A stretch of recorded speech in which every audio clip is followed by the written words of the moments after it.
राधे राधे बच्चों। बच्चों, हम लोगों ने पिछले लेक्चर्स में कोऑर्डिनेट ज्योमेट्री चैप्टर खत्म कर दिया था और आज हम लोग अलजेब्रा यानी मैथ्स पार्ट 1 का 4th चैप्टर जो है फाइनेंशियल प्लानिंग हम लोग ये स्टार्ट करने वाले हैं। बच्चों, फाइनेंशियल प्लानिंग स्टार्ट करने के पहले ये चैप्टर बहुत सारे बच्चों को बहुत डिफिकल्ट लगता है, बट ये चैप्टर बहुत ईजी है। ये जो पूरा चैप्टर है फाइनेंशियल प्लानिंग, इसको हम लोग दो पार्ट में डिवाइड करेंगे। दो पार्ट मतलब क्या? एक जो पहला इसका पार्ट होगा वो हमको टैक्स के बारे में बताएगा, ठीक है, और जो दूसरा पार्ट है बच्चों वो हमको शेयर्स के बारे में बताएगा। शेयर मार्केट या स्टॉक मार्केट हमने सुना होगा, ये उसके बारे में बात करता है।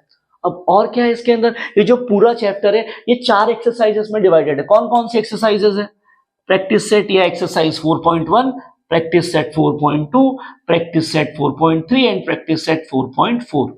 अब बच्चों, जब मैं 4.1 प्रैक्टिस सेट और 4.2 प्रैक्टिस सेट की बात करूंगा तो इसमें हम लोग मेजरली टैक्स के साथ खेलने वाले हैं कि टैक्स क्या है, कैसा है, क्यों है, कहाँ है, हम लोग उसको देखेंगे। और जब हम लोग बच्चों बढ़ेंगे 4.3 एंड 4.4 की तरफ बच्चों, तो हम लोग वहां पे स्टॉक मार्केट या शेयर मार्केट की टर्म्स थोड़ी बहुत समझ के लेंगे कि शेयर मार्केट क्या होता है, उसके अंदर क्या क्या चीजें होती है, वो सारी बातें हम लोग उसके अंदर करेंगे। जब आएगा तब हम लोग देख लेंगे, ठीक है। तो आज का हमारा टारगेट क्या है? आज का हमारा कोटा है बच्चों, कोटा है हमारा टारगेट 4.1। अब ये 4.1 को सॉल्व करने के लिए क्या बेसिक्स की रिक्वायरमेंट है टैक्स के बारे में, हम लोग वो जानेंगे और प्रैक्टिस सेट स्टार्ट करेंगे, ठीक है बच्चों। तो हम लोग स्टार्ट करते हैं, देखते हैं बेसिक्स क्या दे रखा है 4.1 का। बच्चों स्टार्ट करते हैं हम लोग, बेसिक्स देखते हैं क्या है। अब हमको पहले ही पता चल गया 4.1 किसके बारे में? 4.1 पूरा का पूरा टैक्स सिस्टम के बारे में है, ठीक है।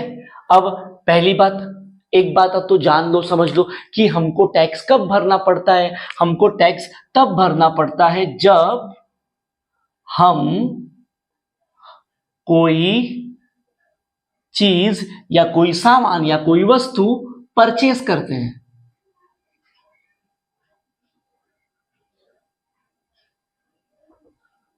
ठीक है। तो हम लोग टैक्स कब भरते हैं बच्चों? जब हम लोग कोई चीज, सामान या कोई वस्तु हम लोग परचेस करते हैं। एक बात तो जाननी है, बराबर है। अब सपोज मैंने कोई XYZ चीज परचेस कर ली, मैंने ये कोई XYZ सामान है, मैंने परचेस कर लिया। अब जब मैं इसको परचेस करूंगा यानी जब मैं इसको खरीदूंगा, जब मैं इस चीज को खरीदूंगा XYZ, मुझे टैक्स भरना पड़ेगा, बराबर है ना। तो पहला सवाल, भाई साहब ये जो XYZ चीज को मैं खरीदूंगा, खरीदते वक्त जो मैं ये टैक्स भरूंगा वो टैक्स का नाम क्या है? पहली चीज तो ये जानना पड़ेगा। तो आज के टाइम पे, आज 2025 में हमारे देश में, इंडिया में जो टैक्स भरते हैं हम लोग, उस टैक्स का नाम है, टैक्स का नाम या टैक्स भरने का सिंपल सा मतलब है, जो टैक्स है उसको एक नाम दिया गया। वो नाम क्या है टैक्स का? वो है GST। तो बेसिकली अगर मैंने बोला मैं कोई XYZ चीज खरीद रहा हूं तो मैं उस पर टैक्स भरूंगा। उसके जगह मैं बोलूंगा कि मैं XYZ जो चीज खरीद रहा हूं मैं उस पर GST भरूंगा। क्लियर है ये चीज? तो ये टैक्स को हमने नाम दे दिया GST। अब ये GST भाई साहब का फुल फॉर्म क्या है? GST भाई साहब का फुल फॉर्म है गुड्स एंड सर्विस टैक्स। क्या है? Goods, G stands for goods, बीच में है यहां पे and service, T stands for tax. अब एक और सवाल आपके मन में आएगा कि सर अगर मैं ये XYZ चीज खरीद रहा हूं तो मैं उस पे GST भरूंगा, अगर मैं ये XYZ चीज पे GST भरूंगा तो ये GST मिलेगी किसको? सवाल तो है ना, किसको मिलेगी GST? तो बेसिकली ये जो GST, जब हम लोग किसी भी गुड्स या सर्विस जब हम लोग परचेस करते हैं उस पर हम लोग जब भरते हैं GST, तो ये GST मेजरली दो पार्ट में डिवाइड हो जाती है। एक GST मिलती है स्टेट गवर्नमेंट को और एक GST मिलती है सेंट्रल गवर्नमेंट को। तो जो GST का हिस्सा स्टेट गवर्नमेंट को मिलता है उसको हम लोग बोलते हैं स्टेट GST यानी SGST, और जो GST का हिस्सा सेंट्रल गवर्नमेंट को मिलता है उसको हम लोग कहते हैं CGST या सेंट्रल GST। तो हमने क्या किया बच्चों, जो मेरा टैक्स था उसका नामकरण कर दिया GST से, और इन GST भाई साहब को दो पार्ट में डिवाइड कर दिया। चाहे अब ये जो मैं XYZ चीज खरीद रहा हूं, सपोज करो इस XYZ चीज पे जो मैंने GST भरा है वो 10 रुपया है। अब ये 10 रुपया क्या हो जाएगा? दो पार्ट में डिवाइड होगा, एक पार्ट SGST, एक पार्ट CGST। तो यहां बच्चों जानने वाली बात यह है कि जितना SGST होगा उतना ही CGST होगा। क्या बोला मैंने? जितना SGST होगा उतना ही CGST होगा, और ये दोनों GST का आधा होंगे। इसका क्या मतलब है, अगर मुझे ये XYZ चीज खरीदने पे मैंने GST 10 रुपया भरा है, तो 10 रुपए को 2 इक्वल पार्ट में डिवाइड करो, क्या हो जाएगा 5। तो इसका मतलब 5 रुपया SGST का होगा और 5 रुपया CGST का होगा। बस यही बात आपको जाननी है कि GST को हम लोग 2 इक्वल पार्ट में तोड़ेंगे, और एक होता है SGST और एक होता है CGST, और एक यहीं पे एक नया फॉर्मूला क्रिएट हो गया जो 4.1 सॉल्व करने में आपकी हेल्प करेगा। क्या है वो फॉर्मूला, कुछ ऐसा है, CGST is equals to SGST is equals to GST का आधा। बस यही फॉर्मूला है बच्चों। क्या है formula, CGST is equals to SGST is equals to GST का आधा। जितना भी GST आएगा उसका आधा। अब सपोज यहाँ पे GST 10 रुपए नहीं था, GST 10% था, अब क्या करेंगे, ये तो बोल रहा था 10 रुपया, तो हमने आधा आधा कर दिया, अब तो ये परसेंटेज आ गया, इसमें क्या होगा, कुछ नहीं, जैसा उधर किया वैसे इधर भी करो। 10% है तो CGST क्या हो जाएगा 5%, और SGST क्या हो जाएगा, ये भी 5% हो जाएगा। क्लियर है ये चीज, तो या तो नंबर में आ जाए या परसेंटेज में आ जाए। अगर GST है और मुझे CGST और SGST निकालना है, क्या करना है, उसको आधा कर दो। क्लियर है ये सारी बातें, ठीक है। तो ये जो भी था बच्चों 4.1 के लिए बेसिक्स था, इसी की रिक्वायरमेंट है। हम लोग आगे बढ़ते हैं, क्वेश्चन अगर कुछ आया तो क्वेश्चन सॉल्व करते वक्त देख लेंगे। तो बढ़ते हैं हम लोग एक्सरसाइज या प्रैक्टिस सेट 4.1 की तरफ। देखते हैं पहला क्वेश्चन क्या दे रखा है बच्चों। देखते हैं प्रैक्टिस सेट 4.1 का फर्स्ट क्वेश्चन क्या है। क्या कह रहा है, देखो, पवन मेडिकल सप्लाईज मेडिसिन, ठीक है, एक पवन मेडिकल करके शॉप है जो मेडिसिन सप्लाई करता है। क्या कह रहा है, on some medicine the rate of GST is 12%। अब पहले वाले क्वेश्चन में यानी क्वेश्चन नंबर 1 में मुझे पहले ही लाइन में रेट ऑफ GST दे दिया है। कितना है GST, 12%। फिर क्या कह रहा है, then what is the rate of CGST and SGST। अब पहले क्वेश्चन में क्या कह रहा है, Pawan medical supplies medicine the rate of GST is 12%, then find the rate of CGST and SGST। हमने अभी अभी देखा है बच्चों कि अगर GST है मेरे पास और उस GST से मुझे CGST या SGST निकालना है, तो क्या करना पड़ता है, GST का आधा करना पड़ता है।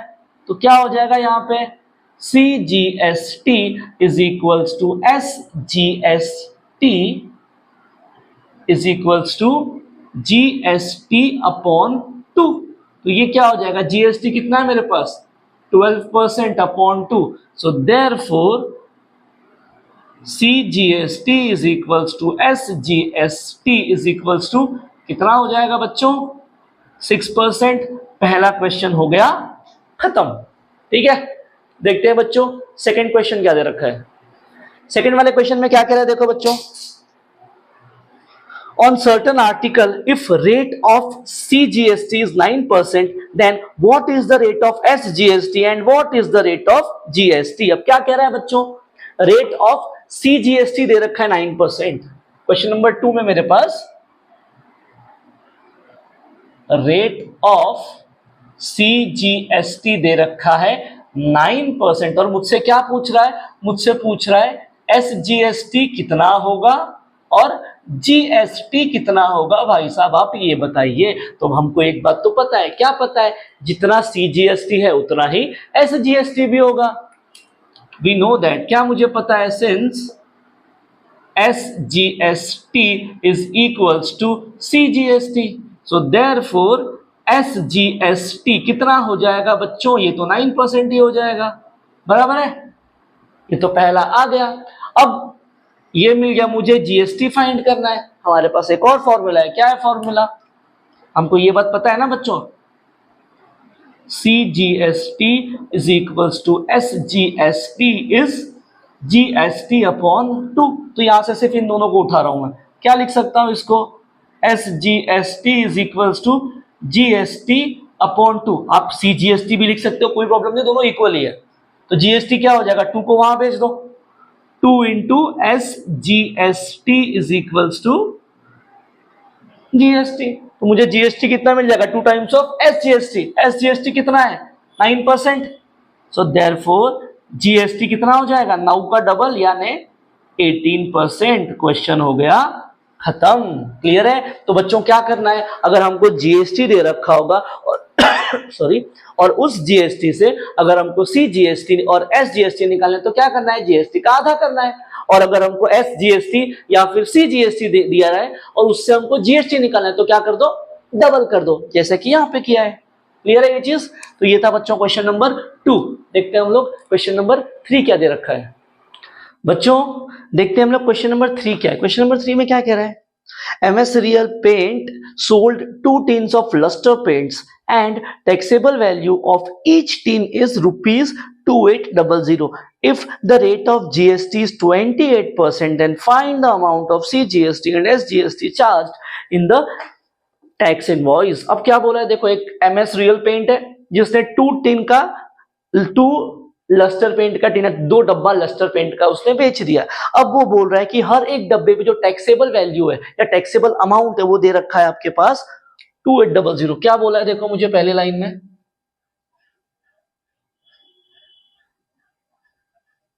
Taxable amount on each tin, हर डब्बे पे कितना है ये 2800। तो बच्चों अब यहां पे एक नई टर्मिनोलॉजी हम लोग सीख रहे हैं, टैक्सेबल अमाउंट। ये टैक्सेबल अमाउंट का मतलब क्या होता है, बेसिकली जब मैं जीएसटी या सी जीएसटी या एस जीएसटी निकालूंगा तो वो कौन से किस पे निकालना है, वो जो भी जीएसटी या जो भी हम लोग टैक्स कैलकुलेट करते हैं, टैक्स निकालते हैं, वो हमेशा टैक्सेबल अमाउंट पे ही निकलता है। तो ये बात आपको याद रखनी है उससे, ठीक है। जब भी हम लोग जीएसटी फाइंड करेंगे तो जीएसटी कौन से अमाउंट का निकलेगा, जीएसटी टैक्सेबल अमाउंट का निकलेगा, ठीक है। तो अब मुझे क्या बोला है कि टैक्सेबल अमाउंट हर एक डब्बे का 2800 में, तो 2 डब्बा बेचा है, बराबर ना। तो देयरफॉर टोटल टैक्सेबल अमाउंट कितना हो जाएगा, 2 डब्बा बेचा है, एक डब्बे का इतना, 2 डब्बे का कितना हो जाएगा, ये हो जाएगा 5600। तो ये मेरा है टोटल टैक्सेबल अमाउंट। अब जो भी जीएसटी निकलेगा वो इन भाई साहब के ऊपर निकलेगा। अब मुझे क्या बोल रखा है, मुझे बोल रखा है कि रेट ऑफ जीएसटी कितना है बच्चों, रेट ऑफ जीएसटी हमको दे रखा है 28%।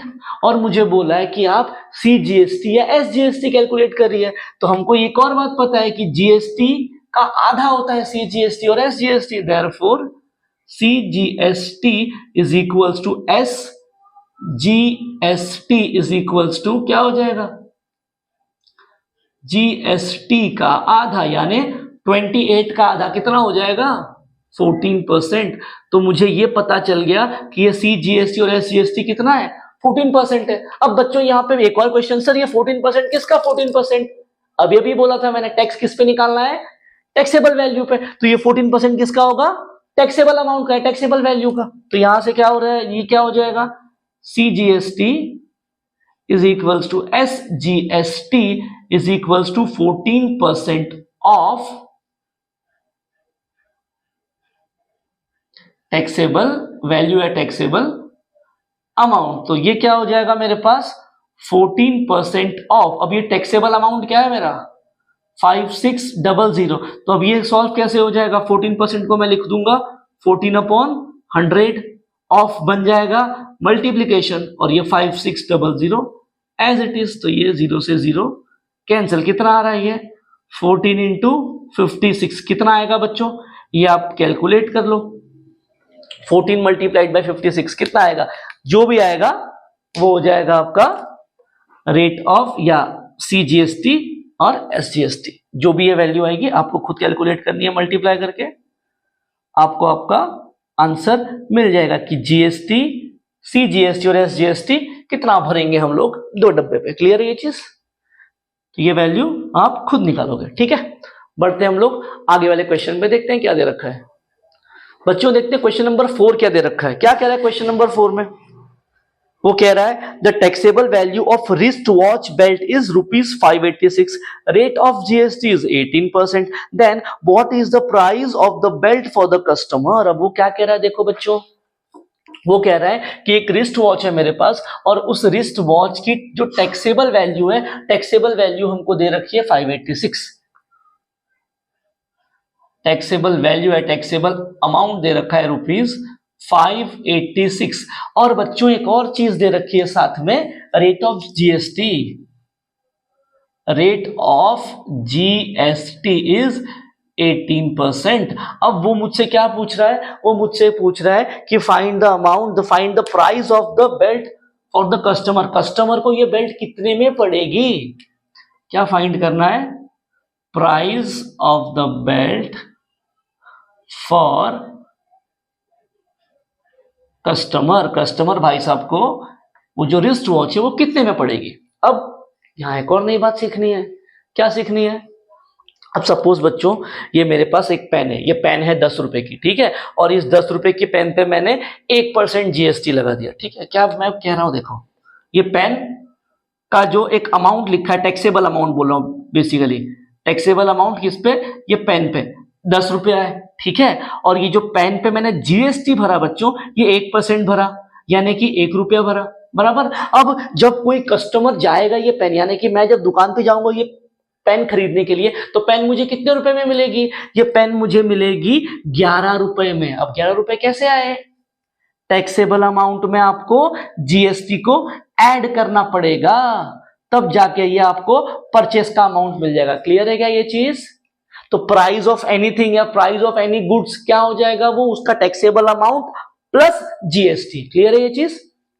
तो पहला मुझे क्या करना पड़ेगा अब इसके लिए, इस क्वेश्चन को सॉल्व करने के लिए मेरे पास टैक्सेबल वैल्यू तो है, बट मुझे जीएसटी का वैल्यू कितना है वो नहीं पता, तो पहले जीएसटी कैलकुलेट करना पड़ेगा। और बच्चों जीएसटी कौन से अमाउंट पे निकलता है, जीएसटी हम लोग टैक्सेबल अमाउंट पे निकालते हैं, बराबर है।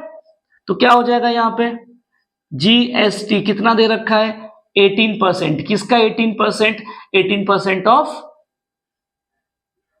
Taxable amount. तो ये क्या हो जाएगा, 18/100 इंटू टैक्सेबल अमाउंट कितना है 586। तो ये क्या हो जाएगा बच्चों, क्या आ जाएगा ये आंसर, देखो ये आ जाएगा आपके पास 105.48। जब सॉल्व करोगे तो आपको ये अमाउंट मिलेगा। बेसिकली ये कैसे हो जाएगा, देखो ये हो जाएगा 18 मल्टीप्लाइड बाय, इसको डिवाइड करोगे तो ये आ जाएगा 5.86। जब आप इन दोनों का मल्टीप्लिकेशन करोगे तो आपको ये मिलेगा, ठीक है। तो ये आ गया मेरे पास जीएसटी। जीएसटी किस पे, बेल्ट पे। अब कस्टमर को कितने प्राइस में मिलेगा, टैक्सेबल अमाउंट में मुझे जीएसटी को ऐड करना पड़ेगा। Therefore price of belt for customer is equals to, क्या हो जाएगा ये, टैक्सेबल अमाउंट या टैक्सेबल वैल्यू प्लस जीएसटी। तो टैक्सेबल अमाउंट कितना था बच्चों, ये था 586 प्लस जीएसटी हमने कितना निकाला बच्चों, 105.48। तो ये क्या हो जाएगा, देखो ये हो जाएगा 6 और ये 86 में आपने 5 ऐड कर दिया तो ये हो जाएगा 691.48। तो जो कस्टमर है वो कस्टमर को जो बेल्ट है वो 691.48 रुपीज में मिलेगा। तो इस तरीके से हम लोगों ने बच्चों क्वेश्चन नंबर 4 सॉल्व किया। अब आपको याद क्या रखना है, याद ये नई बात याद रखनी है कि किसी भी चीज की जब हम लोग परचेस करने जाते हैं मार्केट में कोई भी चीज, तो हमको कैसे मिलती है, वो हम लोगों को टैक्सेबल अमाउंट प्लस जीएसटी से मिलती है। ये बात आपको याद रखनी है, ठीक है। तो ये बच्चों था क्वेश्चन नंबर 4। नेक्स्ट पार्ट में हम लोग आगे के क्वेश्चंस कवर करेंगे, मिलेंगे नेक्स्ट पार्ट में। तब तक के लिए जय श्री राम।